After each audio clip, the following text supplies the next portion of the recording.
मेरे प्रिय दर्शकों नमस्कार। प्रिय दर्शकों, ऋषि ज्योतिष में मैं आपका स्वागत करता हूं और आपको बहुत धन्यवाद देता हूं कि आप मेरे वीडियो बड़ी उत्सुकता से देख रहे हैं। आशा करता हूं आगे भी आप देखते रहें। दर्शकों, आपको मालूम है मैं वास्तविक कुंडली में वीडियो बनाता हूं और मेरा एक एक शब्द शास्त्रों से जुड़ा हुआ और एक सप्ताह में 2 बार लाइव स्ट्रीम करता हूं, बुधवार को शाम को 6 बजे और रविवार को शाम को 6 बजे। लगन कुंडली से जो मैं आपके प्रश्नों के उत्तर दे पाता हूं, ठीक है, एक आधा कोई रह जाता है तो मैं साफ बोल देता हूं, भाई गहना धन होगा, फोन करके पूछ लेना, या ज्यादा ही होगा, क्योंकि मैं वर्क कुंडली से कुंडली बनाता हूं। ठीक भविष्य तो जब कंप्लीट वर्क कुंडली देख ली जाए तभी निकलता है। अभी तो नवाज को साथ लेकर के मैं बना देता हूं तो उससे आपका बहुत कुछ मार्गदर्शन हो जाता है। आज एक कुंडली अभी ऐसी आई है, मेरे पास सभी तकरीबन नौकरियों की आती है। गुरुजी सरकारी नौकरी कब मिलेगी?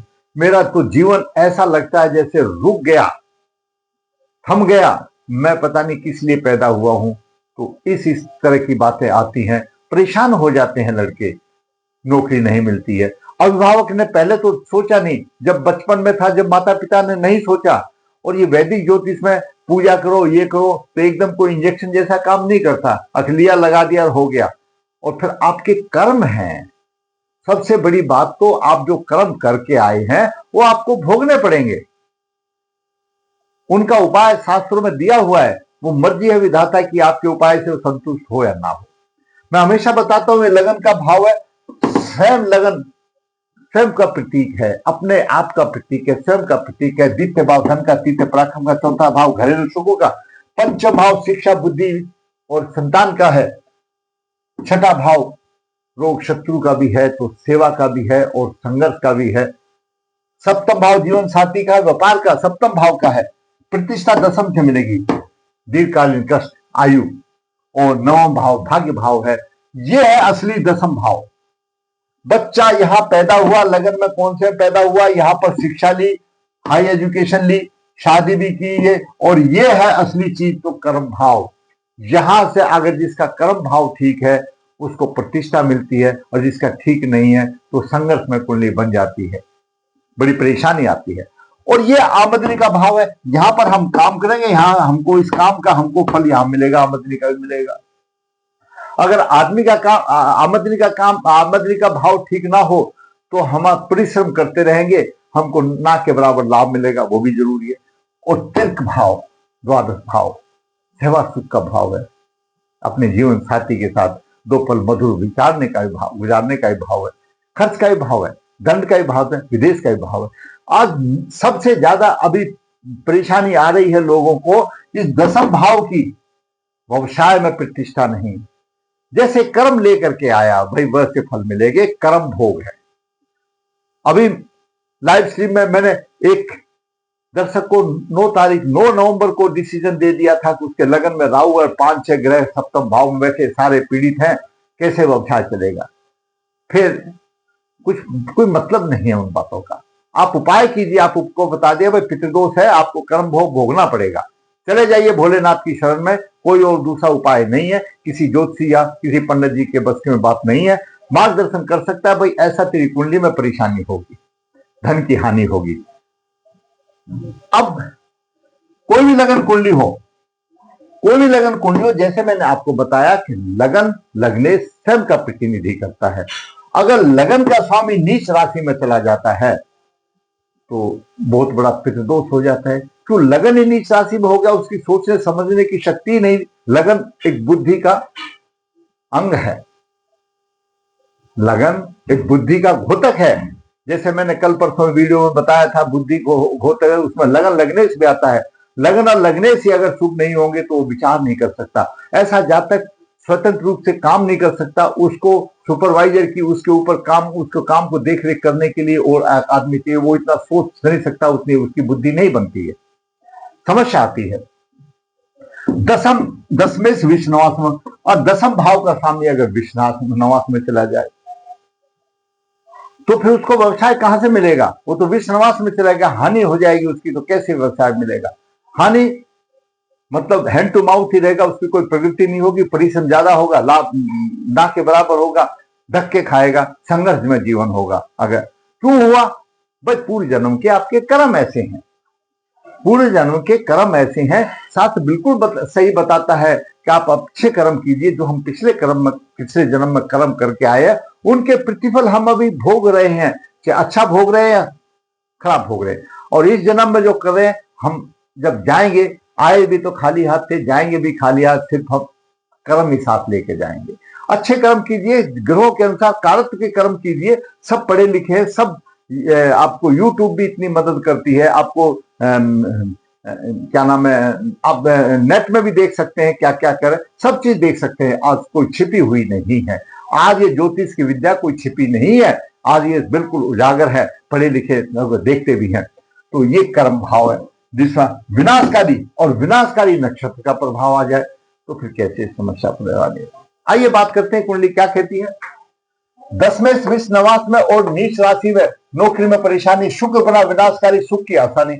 शुक्र विनाशकारी बन गया, सुख की आसानी। शादी भी कैसे होगी? दाम्पत्य अगर हो भी गई तो बिखर भी जाएगा, कोई दिक्कत नहीं है। जातक का जन्म 16 अक्टूबर 1996 शुक्ल पक्ष 4 अनुराधा 2 बुधवार को हुआ, रात को 12:15 बजे AM लिया मैंने 0015। जन्म के समय पर कर्क लगन हुआ, कर्क लगन में मंगल नीच राशि का, मंगल 10वें भाव का स्वामी है और 5वें भाव का स्वामी नीच राशि में आ गया। 10वें की भी हानि करेगा और 5वें भाव की भी हानि करेगा, नीच राशि में आ गया, और लगन की भी हानि साथ साथ कर देगा, हीन भावना आ जाएगी। और केतु भी देख रहा, चलो देख लेते। द्वितीय भाव में शुक्र 19 डिग्री है और तीसरे भाव में राहु और बुध अस्त है 17 डिग्री लेकर के, अब बराबर काम देगा क्यों, 11 डिग्री का अंतर है। सूर्य 28 डिग्री लेकर के।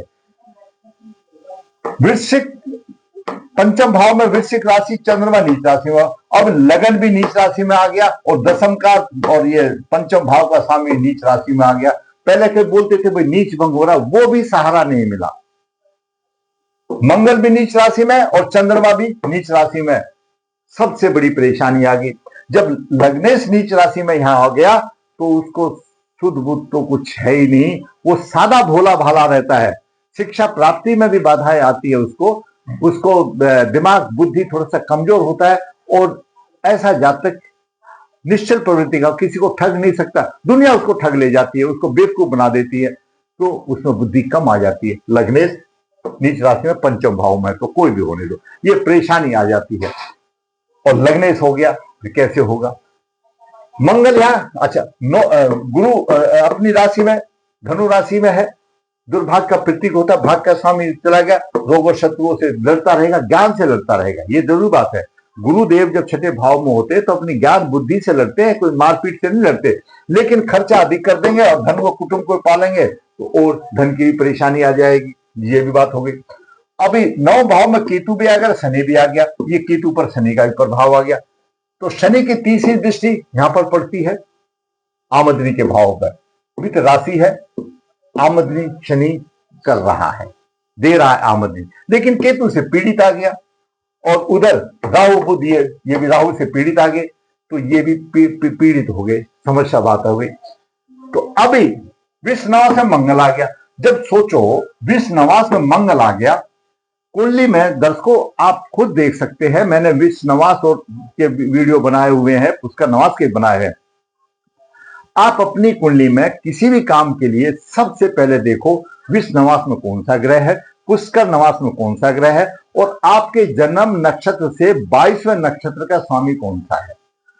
ये 3 चीज जरूर देख लो, ये आपको ज्यादा डाउनफॉल में ले जाने वाली है। तो मंगल 10वें भाव का स्वामी भी है और 5वें भाव का स्वामी विष नवास में आ गया, शिक्षा की भी हानि होगी, संतान की भी हानि होगी और 10वें भाव की भी हानि होगी। तो नौकरी कौन देगा भाई? कोई नहीं देगा ना। विष नवास में आ गया, हमारे उस बालक के कर्म ऐसे थे तो क्या करेंगे।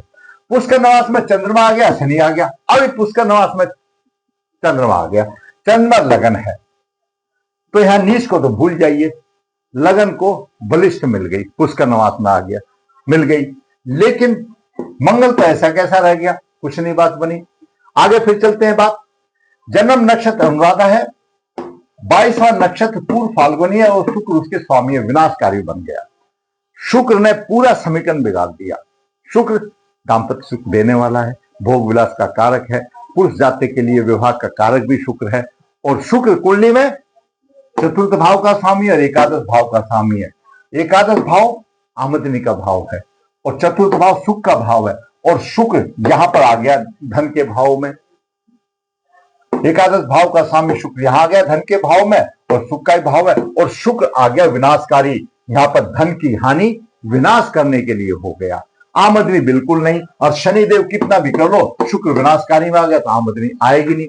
और दसम भाव का स्वामी मंगल आपका विश्वनाश में आ गया, काम भी नहीं, आमदनी भी नहीं, सिवाय परेशानी के। तो जातक ठीक ही बोलता है, मेरा जीवन तो सिर्फ ऐसा हो गया, ठहसा गया, क्या किया जाए। लेकिन दर्शकों ऐसा है, अभी दशा भी बुध की महादशा चल रही है, हस्त नक्षत्र में शनि की अंतर्दशा आ गई, तारा पंक्ति में शत्रुवता आ जाती है, दशा भी अनुकूल नहीं है, ये सारे ग्रह पीड़ित हैं, दशा भी अनुकूल नहीं है। जन्म लिया है धरती के ऊपर, पृथ्वी के ऊपर भगवान ने जन्म दिया है, तो कुछ ना कुछ तो उसको जरिया भी दिया ही होगा, कुछ वो कष्ट भोगेगा पूरे जन्म का, और कष्ट भोगने के बाद जैसा प्रभु की मर्जी होगा, लेकिन हम मनुष्य योनि में आए तो कर देंगे, करना चाहिए। आप सीधा पितृदोष निवारण कीजिए, पितृदोष निवारण करके, आप पितृदोष निवारण करके गले में शुक्र का, मंगल का और गुरु का रत्न धारण कीजिए, सूर्य को अर्घ दीजिए, पितृदोष निवारण कीजिए। पितृदोष निवारण से नवास सब ठीक, विष्णु सब ठीक हुआ। पितृदोष निवारण कीजिए, गले में चंद्रमा का, मंगल का, गुरु का, 3 का लॉकेट विधिवत धारण कीजिए, और फिर छोड़ दीजिए प्रभु के ऊपर। अपने आप कुछ ना कुछ देंगे, 3 महीने के बाद आपको कुछ ना कुछ फर्क है। बदला नहीं जा सकता दर्शकों, लेकिन आपको राहत मिल जाएगी। मैं सिर्फ आपको राहत की बात बता रहा हूं, जो आप परेशान हो रहे वो परेशानी नहीं होगी, आपको सब कुछ देगा आपकी श्रद्धा के ऊपर है। अगर आपको मेरा वीडियो अच्छा लगा तो आप लाइक कीजिए, शेयर कीजिए, जिसने चैनल सब्सक्राइब नहीं है सब्सक्राइब कीजिए, ताकि आने वाली भी अपडेट आपको मिल सके। धन्यवाद।